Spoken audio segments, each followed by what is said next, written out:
Hello students, हमने बात की है भारतीय समाज को समझने के लिए उसके शास्त्रीय दृष्टिकोण की कि किस तरह से भारतीय समाज को हम उसकी संरचना और परिवर्तन में समझ सकते हैं। उसके दार्शनिक आधारों की चर्चा हम धर्म, पुरुषार्थ, कर्म, पुनर्जन्म और ऋण और यज्ञ इत्यादि चरणों में कर चुके हैं कि किस तरह से भारतीय समाज के अंदर ये चीज़ें पाई जाती थी और किस तरह से जब मानव जन्म लेता था, जन्म से मृत्यु तक वह 16 संस्कारों को संपन्न करता था। आज हम उससे आगे चर्चा करते हैं भारतीय समाज के संगठनात्मक आधारों की, जिसमें कि हम ये देखते हैं जो वर्ण व्यवस्था थी वो भारतीय समाज की एक आधारशिला के रूप में पाई जाती है। समाज में व्यक्तियों को उनके कार्यों के हिसाब से 4 भागों में बांटा गया था।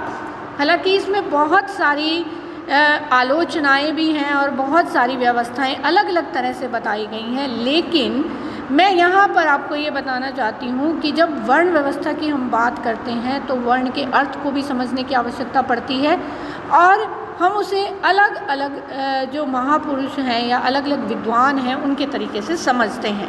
ब्राह्मण, क्षत्रिय, वैश्य और शूद्र 4 वर्णों की व्यवस्था जो है वो भारतीय समाज के अंतर्गत पाई जाती थी और यह माना जाता था कि ये सभी के सभी एक दूसरे से बिल्कुल भिन्न प्रकार के हैं, क्योंकि इनके व्यवसाय या इनके कार्य जो हैं वो अलग अलग थे। ब्राह्मणों के अपने कार्य थे तो शूद्रों के अपने कार्य थे। हम यहाँ पर इनको उनके कार्यों के आधार पर देखते हैं और कालांतर में हम यह देखते हैं कि ब्राह्मणों को सबसे उच्च पद प्राप्त था समाज में, जबकि शूद्रों को सबसे निम्न पद प्राप्त था और ये स्तरीकरण का जो है वो एक आधार भी माना गया था। हम जब इसके अगले संगठनात्मक आधार की ओर चलते हैं तो हम देखते हैं कि भारतीय समाज में आश्रम व्यवस्था जो है वो पाई जाती थी। एक व्यक्ति के जीवन काल को 100 साल का मानकर 4 आश्रमों में विभाजित किया गया था।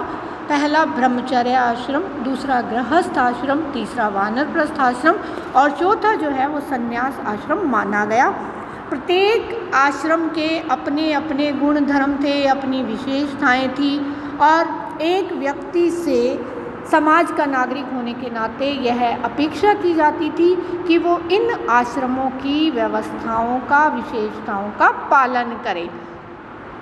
इस प्रकार से व्यक्ति जो है वो अपने जीवन में सभी कार्यों को पूर्ण कर पाता था। ब्रह्मचार्य आश्रम में वो शिक्षा ग्रहण करता था, गृहस्थ आश्रम में वो विवाह करके संतान उत्पन्न करता था, वानप्रस्थ आश्रम में व्यक्ति अपनी संतान के कर्तव्यों से मुक्त होता था, उनके शादी विवाह और शिक्षा की व्यवस्था को करता था और अंततः जो कुछ उसने समाज से लिया होता था उसे लौटाने का प्रयास करता था और वह मोक्ष प्राप्ति की तरफ, संन्यास आश्रम की तरफ चला जाता था।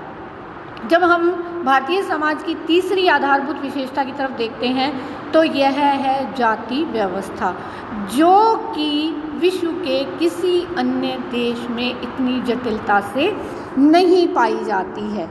कहा जाता है कि व्यक्ति जिस जाति में जन्म लेता है उसी में उसकी मृत्यु होती है। यह एक बंद व्यवस्था है, एक क्लोज्ड सिस्टम है और इसकी जो प्रमुख विशेषता है जाति की वो है अंतर्विवाह या व्यवसायों के ऊपर प्रतिबंध। प्रत्येक जाति के अपने अपने व्यवसाय थे और उसमें जन्म लेने वाला व्यक्ति अपनी ही जाति के व्यवसायों को किया करता था। जाति अपने सदस्यों को अनेक तरीकों से, सामाजिक, आर्थिक, वैवाहिक तरीकों से प्रतिबंधित करती थी और ये इतनी कठोर व्यवस्था थी कि यदि कोई व्यक्ति जाति से अलग जाकर कार्य करता था, विवाह करता था, व्यवसाय करता था तो उससे जाति बाहर कर दिया जाता था।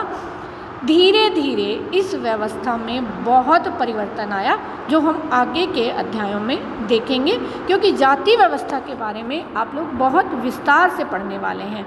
एक और विशेषता जो है वो भारतीय समाज की थी संयुक्त परिवार व्यवस्था।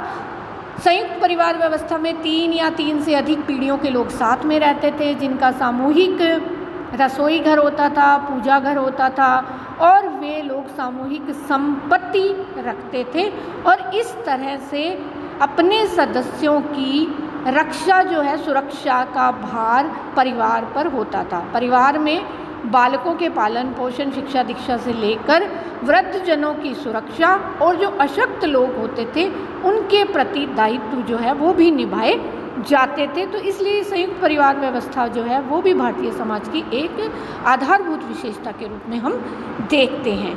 इसके पश्चात ही पंचायत व्यवस्था, पंच व्यवस्था, जो कि प्राचीन समय में जिसके द्वारा न्याय किया जाता था, पंचों में माना जाता था परमेश्वर का निवास होता है, और जो कानूनी व्यवस्थाएं हम देखते हैं उसका प्रारंभिक रूप हम इस पंचायत या पंच व्यवस्था में देखते हैं। बाद में यह व्यवस्था जो है वो संवैधानिक रूप से देश में लागू हो गई और प्रत्येक पंचायत के जो हैं वो चुनाव होने लगे, जिसमें स्त्रियों को भी आरक्षण मिला। इसमें बहुत सारे बदलाव जो हैं वो हम देखते हैं। लेकिन हम ये देखते हैं कि जब हम भारतीय समाज के इन शास्त्रीय दृष्टिकोणों के ऊपर चर्चा करते हैं, देखते हैं, तो हम देखते हैं कि धर्म, पुरुषार्थ, ऋण या यज्ञ, संस्कार, वर्ण व्यवस्था या आश्रम व्यवस्था, ये सारी की सारी चीज़ों में ना तो व्यक्ति को और ना ही समाज को किसी भी एक चीज़ को प्रमुखता नहीं दी गई है। व्यक्ति की समाज पर निर्भरता और समाज की व्यक्ति पर निर्भरता को बताया गया है कि दोनों को ही एक दूसरे की आवश्यकता पड़ती रहती है, और साथ ही समाज में सब प्रकार के कार्यों की व्यवस्था ठीक हो, उनका संपादन सही हो। इसलिए इस व्यवस्था की जो है वो विवेचना की जाती है। जब व्यवस्था बनी रहती है तो समाज जो है वो विकास करता है, अन्यथा अव्यवस्था के दौरान समाज में जो विकास की गतिविधियां हैं वो रुक जाती हैं। इस प्रकार से भारतीय समाज जो है वो शास्त्रीय दृष्टिकोण से हमें यह समझाने का प्रयास करता है कि व्यक्ति और समाज एक दूसरे पर हमेशा निर्भर हैं और निर्भर रहेंगे। एक के बिना दूसरे के अस्तित्व को मान्यता नहीं दी जा सकती, या एक के बिना दूसरे का कोई अस्तित्व नहीं है। धन्यवाद।